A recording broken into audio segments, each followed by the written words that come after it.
The National Broadcasting Company delays the start of this program to bring you a special bulletin.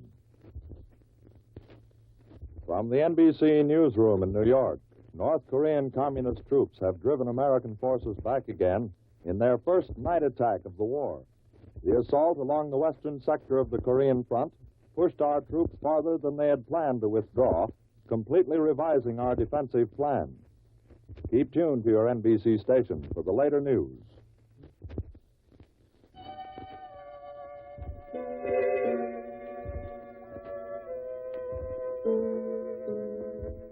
You never know when you step from the safety of your home, when you may witness a violent death and be called upon to testify as to what you saw and heard, and suddenly find yourself with a life in your hands.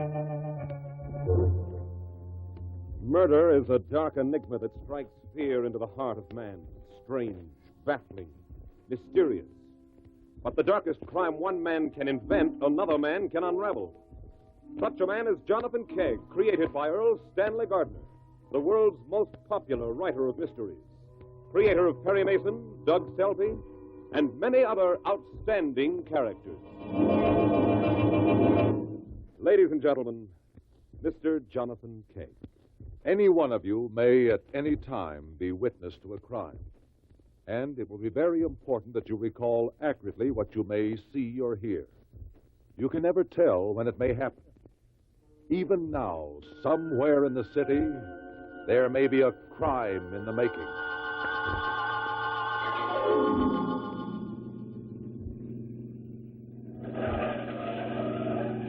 Don't you think you're driving a little fast, Carl? I'm doing the driving. What is it? Family again? I've got a right to know, Carl. After all, I'm your partner. Look, Jim, I agreed to drive up here with you for the weekend just because you thought a little fishing might settle my nerves, in spite of the fact that my wife and mother-in-law are here and don't want to see me. Let's see if the fishing helps. Meantime, lay off. If you fall apart, our whole business is shot. Has it got something to do with your mother-in-law? Of course it's Ellen. Ever since Hazel and I have been married, she's been trying to break it up. Well, I don't want to see anything happen between you and Hazel. But after all, Ellen has quite an interest in our firm. Ellen wants to withdraw the money she advanced to me. That would ruin us. She has a 10-year contract with me, and it's still got 4 years to run. Nothing short of my death will let her get that money out. She could make a lot of trouble. She is making trouble. I tell you, Ellen is making Hazel hate me. That isn't good. When a husband and wife aren't husband and wife, it isn't good. And that's the way it is, thanks to Ellen. But I'm not through with that old witch yet.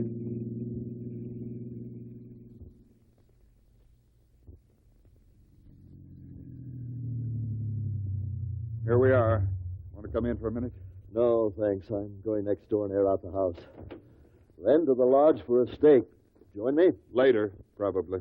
Drop by the lodge about 10. Okay. See you then. So long, Carl. So long, Jim.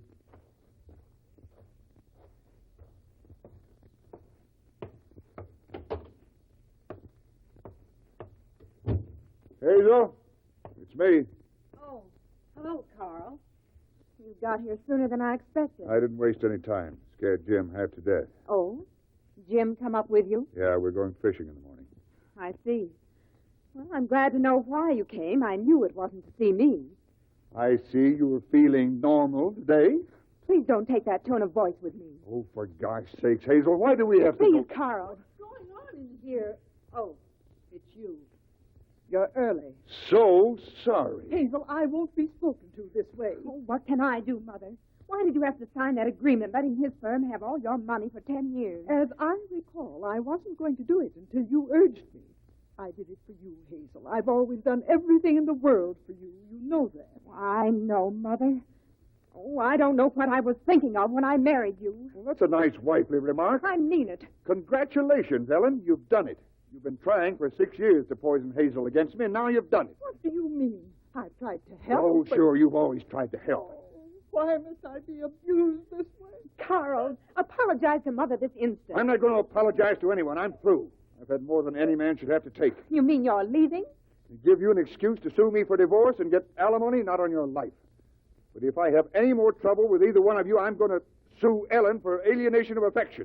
I'll take every penny you've got, both of you, before you're rid of me.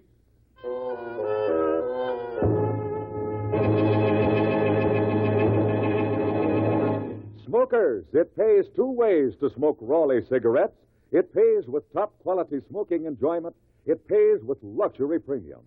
There are over 75 beautiful premiums, and you can get them just like gifts. Just smoke Raleighs and save the profit-sharing coupons. And remember, A recent decision by the Federal Trade Commission, an agency of the United States government, should prove to you you cannot believe in throat tests, you cannot believe in nose tests. but you can believe your own eyes. So take the Raleigh eye test and see for yourself the only real important difference between leading brands of cigarettes. A difference you can believe because it's a difference you can see. The Raleigh profit-sharing premium coupon.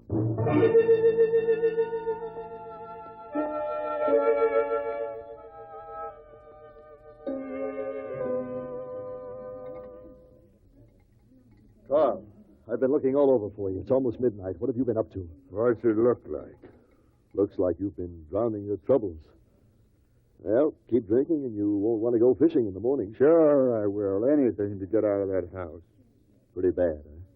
She's finally done it, Jim. She's turned Hazel against me. Completely. What about the firm? What'll this do if you and Hazel get a divorce? No divorce. I'm sticking around. They're not going to hook me for alimony. Don't be too sure of that. If this thing gets to court, Hazel might not only get alimony, but that agreement between you and your mother-in-law could be set aside. Oh, stop being an old worrywart. It's not going to happen. It could if you don't take it easy. Are you telling me how to run my life? No, of course not. You're not in a very good mood for talking tonight, Carl. I'll see you tomorrow morning at 5. Good night. Yeah, night. Phil, bring me another double martini.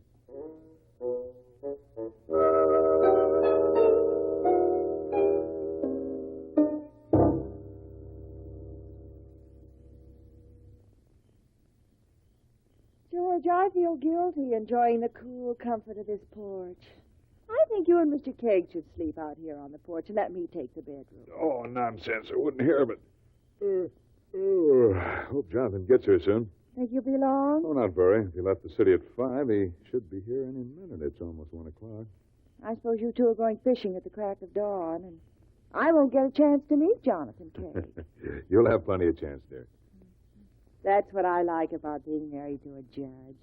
You meet the most interesting people. Oh, here comes a car now. Maybe that's Mr. Kegg. No, that's Carl Fortune coming home. In the usual condition, I'm afraid. Uh-oh. Sounds like Carl missed the garage slightly. Sounded to me more like he didn't miss it. Oh, honey. Let's listen, see if he makes it this time.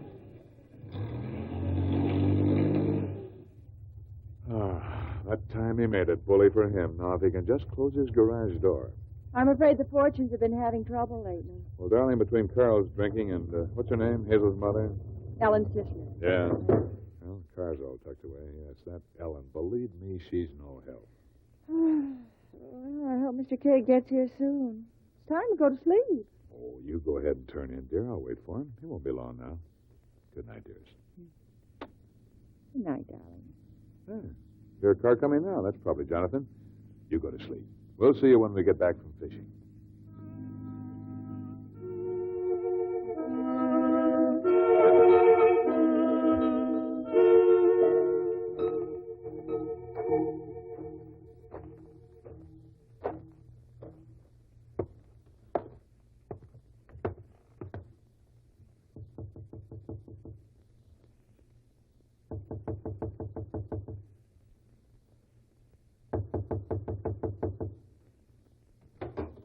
What is it? Oh, sorry to waken you, Ellen. I came to pick up Carl to go fishing. Oh, I guess he isn't up yet. What is it, Mother? Oh, Jim came to pick up Carl. You better rout him out. I don't know where he is, Jim. He didn't come home last night. Didn't come home, but I heard him. So did I. He almost tore the garage down. Well, I don't know. I took a sleeping pill. I didn't hear him, but I know he isn't in bed. The bed hasn't been slept in. Maybe he slept in the car. Wouldn't put it past him. He might have at that. He wasn't too happy when I saw him at the lodge last night. I'll take a look. Oh, you can't get in that way. The door's locked. You'll have to come through the house. It's this way, through the kitchen. I suppose he was drinking at the lodge. He'd had a few. Was he talking? About Mother and me, I mean. Take it easy. Hazel, Carl was upset last night. Oh, he should have been. No one will ever know what that man has done to Hazel and me. Oh, Mother, please. Here's the door to the garage. Good Lord. The car motor's running. Get back. This place is loaded with carbon monoxide.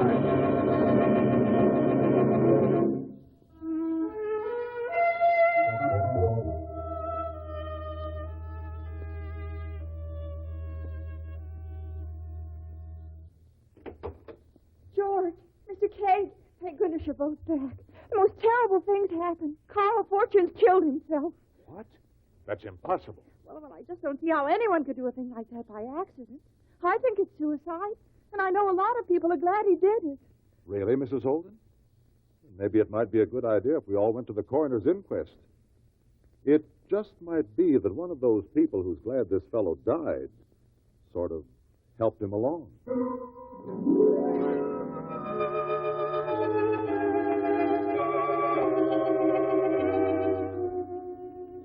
From the testimony we've heard, gentlemen of the jury, it seems pretty plain to me that Carl Fortune committed suicide. Mr. Kegg asked me earlier if he could enter the case as amicus curiae.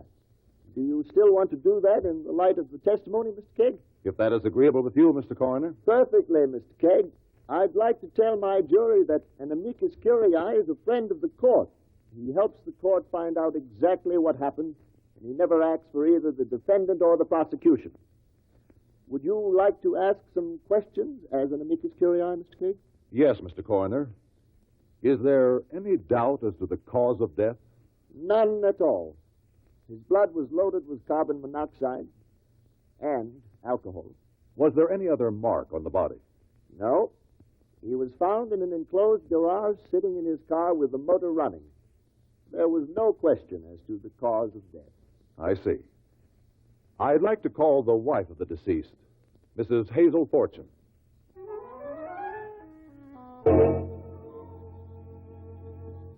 Mrs. Fortune, did your husband drink a great deal? He used to, then he stopped. But lately, we'd had some trouble. What kind of trouble? Well, Really, Mr. Kegg, this has been very upsetting. Must I go into our personal life? I'm afraid you must, Mrs. Fortune.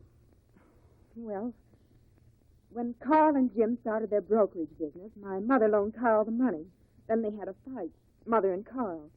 She wanted her money back. Carl wouldn't give it to her. And you sided with your mother? It was her money. She was entitled to it. Did this estrange you from your husband? You could hardly love a swindler. That is how you considered him? What else could I think? You argued about this yesterday. Yes. Yes, we did. Was Carl depressed by the estrangement between you two? Well, he seemed to be. Depressed enough to kill himself? I don't know. Where were you between 12 and 2 last night? In bed, asleep. You didn't hear your husband come home? No, I was nervous and upset. I took a sleeping pill about 10:30 and went right to sleep. When did you waken? About 5, when Jim came to the door to get Carl to go fishing. You heard nothing between 10:30 and 5 in the morning? Nothing at all. The door to your garage, is it heavy? Well, I don't know. I don't drive. I never moved it. How much insurance did your husband carry? I'm not sure. I think he said $60,000. You were the beneficiary? Yes. Was there a suicide clause in that policy? I don't know. Why are you asking me all these questions? Haven't I been through enough? Stop it! Stop! That will do, Mrs. Fortune. You may step down. I'd like to call Mr. James Trask. Mr. Trask, what is the condition of your business? Financially, that is. Excellent. We sell stocks and bonds. The market has picked up lately. Then you would say that Mr. Fortune had no business worries? Well, not exactly that. Mrs. Fortune testified that her mother couldn't get her money out of the firm. Is that true? Yes. As a matter of fact, on the way up, Carl said the only way Ellen could get out was if he were to die. That's very interesting, Mr. Trask. Did you see Fortune last night? Yes, I met him at the lodge about midnight. What was his condition? He'd been drinking again. I talked to him for a while, then he started to get nasty. I left and went home. That was the last you saw of him? Yes, although I heard him when he came home later. You see, my house is right next to the Fortunes. What time was this? Close to 1 o'clock. I heard his car come up the road at a pretty fair rate of speed, past the house and turned into the driveway. Then it crashed into the garage. Carl backed off and tried again. I heard another crash from inside the garage. Then I heard him pull down the garage door. Is that door heavy? I don't know. I've never raised it. These crashes you refer to, did you examine the car this morning for damages? Yes. The right front fender was crumpled. There was a mark on the side of the entrance to the garage where he'd sideswiped it. And the second crash, the one inside the garage? The left front wheel was resting on a small wooden packing case. The case was smashed. I guess that was the other crash I heard. Neither one of these would seem to you to be a severe accident, the sort that might stun a man. Well, I wouldn't think so. What becomes of your partnership now that Carl is dead? What do you mean? Just what I say. What happens to your partnership now? Why, it goes on. Hazel inherits Carl's share. I'll go on running the business. With Carl out of the way, do you think Ellen Sisler will want to get out her money? Just what are you driving at? Nothing at all, Mr. Trask. You may step down.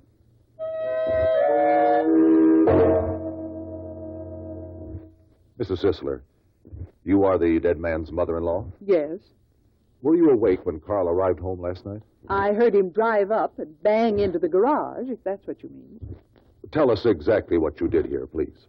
Well, I heard the car coming fast, and then it swerved into the driveway. Then it banged into the side of the garage, which shook the whole house. I listened for a second, and then the car seemed to back up and then drive into the garage. Pretty soon, the garage door closed. The garage is attached to the house? Yes, along the west side. And your room, the one from which you heard these sounds, is that on the west side, too? No, my room's on the east side, next to Jim Trask's house. Did you hear anything else at the time the car drove up? Now think carefully. I know what I heard. Just what I told you. No more, no less. You didn't care much for your son-in-law, did you, Mrs. Sisler? I don't know what that has to do with it, but since you asked, no. He was ruining my poor Hazel's life. Do you happen to know whether the garage door was heavy? Do I look like the type of person who would know about garage doors? Thank you, Mrs. Sisler. That will be all. Mr. Coroner, something quite strange has come to light here. There's need for further testimony to clarify the situation. But before we have that, I would like the body of Carl Fortune examined for further injury. I believe he was murdered.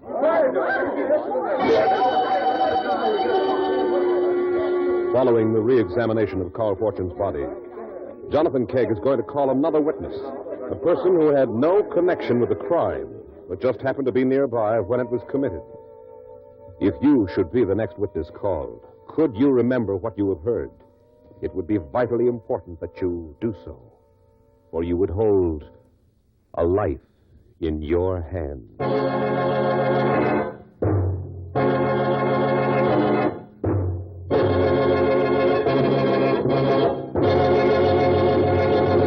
You cannot believe in throat tests. You cannot believe in nose tests. Decisions recently issued by the United States Government Federal Trade Commission should convince every intelligent smoker that you cannot believe in throat tests, you cannot believe in nose tests. These distinguished government experts, appointed by law to protect the public against false and misleading advertising claims, have declared: 1, there is no reliable basis for claims that one brand is superior to another in respect to throat irritants. 2, all manufacturers of leading brands of cigarettes buy their leaf tobacco from the same sources. With these two facts in mind, give yourself Raleigh's famous eye test. Hold up 2 packs of cigarettes, one of Raleigh's, one of any other leading brand. Turn them around. Take the eye test.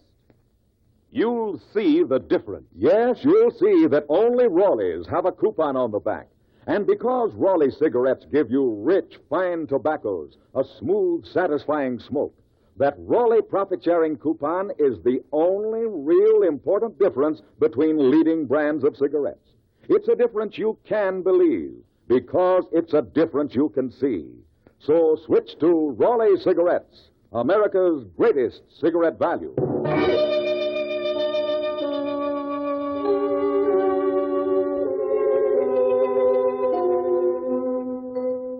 When the inquest into the death of Carl Fortune was reconvened, it was the coroner who spoke first.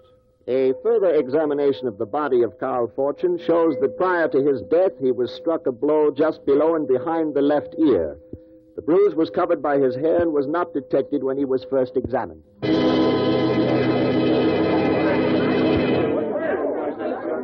Jonathan Kegg is called as his next witness, Mary Holden, wife of his good friend Judge George Holden, with whom Mr. Kegg is spending the weekend. Jonathan Kegg is beginning his cross-examination.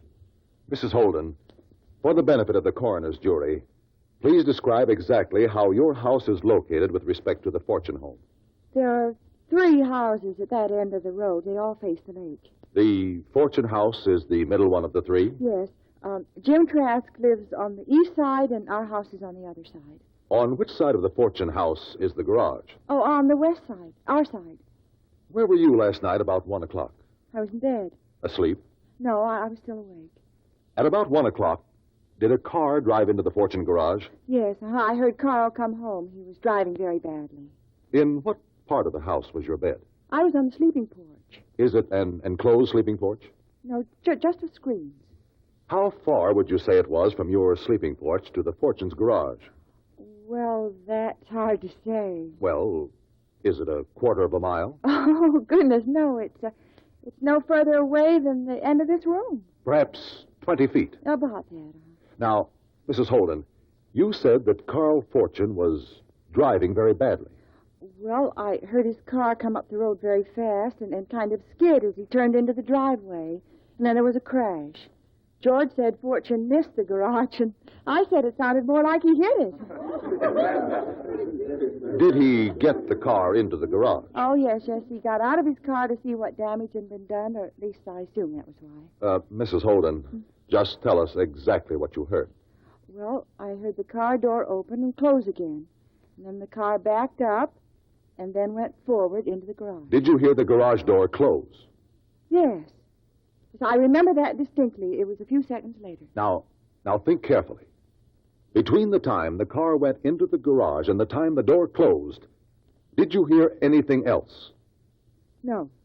No, I'm positive I didn't. You didn't hear Carl Fortune get out of his car to close that garage door? No, I didn't hear that.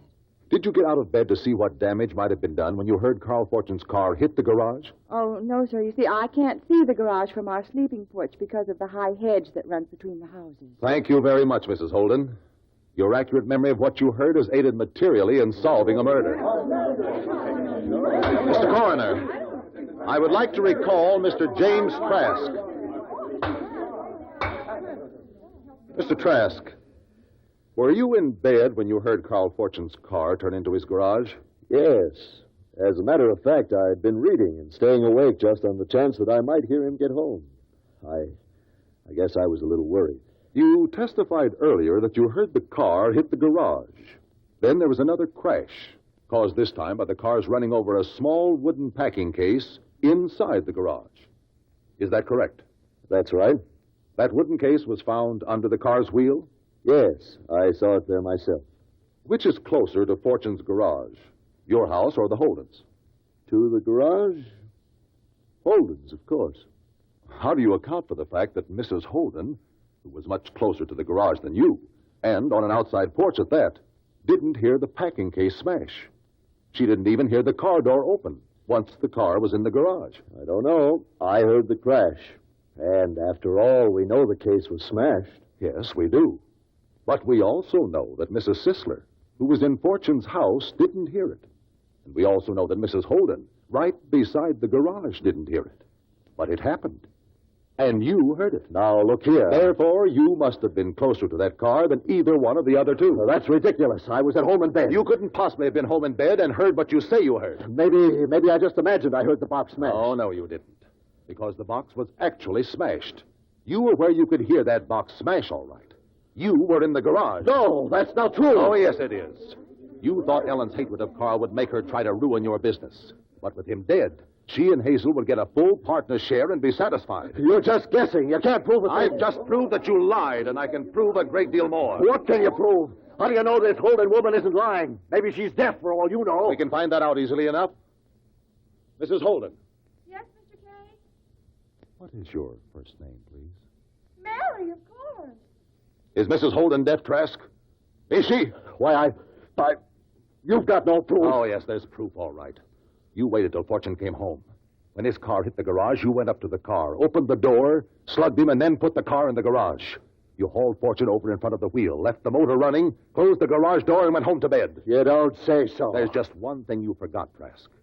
You testified earlier that you never touched that garage door. But when you closed it last night, you undoubtedly left your fingerprints on the handle. I did not. It'll take only a moment to find out. You'll find nothing. I wore gloves.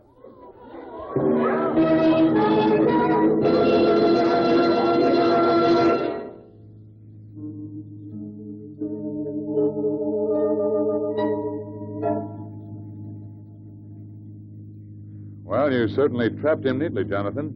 But what made you suspect murder in the first place?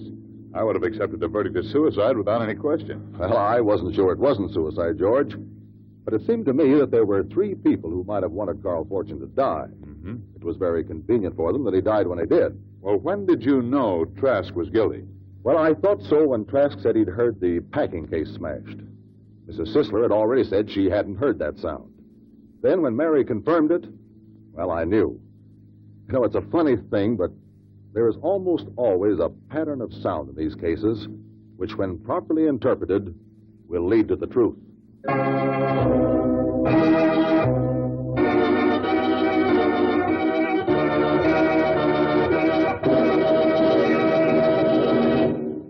Thank you, Mr. Kegg. Good night, Mr. Wallace. Good night. And friends, here's a cordial invitation for each of you to be with us next Tuesday, when you will again hear Jonathan Kegg, created by Earl Stanley Gardner, author of the internationally famous Perry Mason stories and many others. And remember, you can believe your own eyes. So look for the pack with the coupon on the back. Raleigh's Cigarettes, America's greatest cigarette value.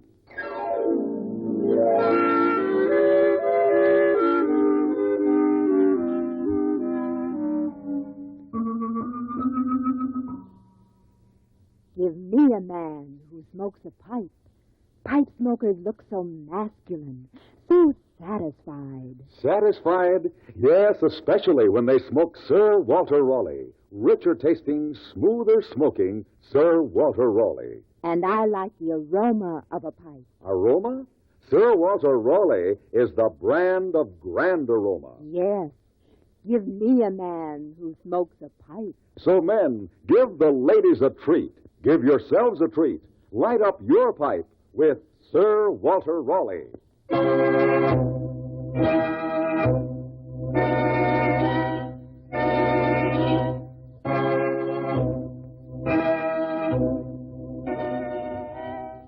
A Life in Your Hands is produced and directed by Jack Simpson. Script by the McKees, with musical effects by Adele Scott, conducted by Whitey Berquist. Jonathan Kegg is played by Carlton Cadell. This is Mike Wallace inviting you to be with us again next week, when Raleigh's Cigarettes, the pack with the coupon on the back, will again place a life in your hands.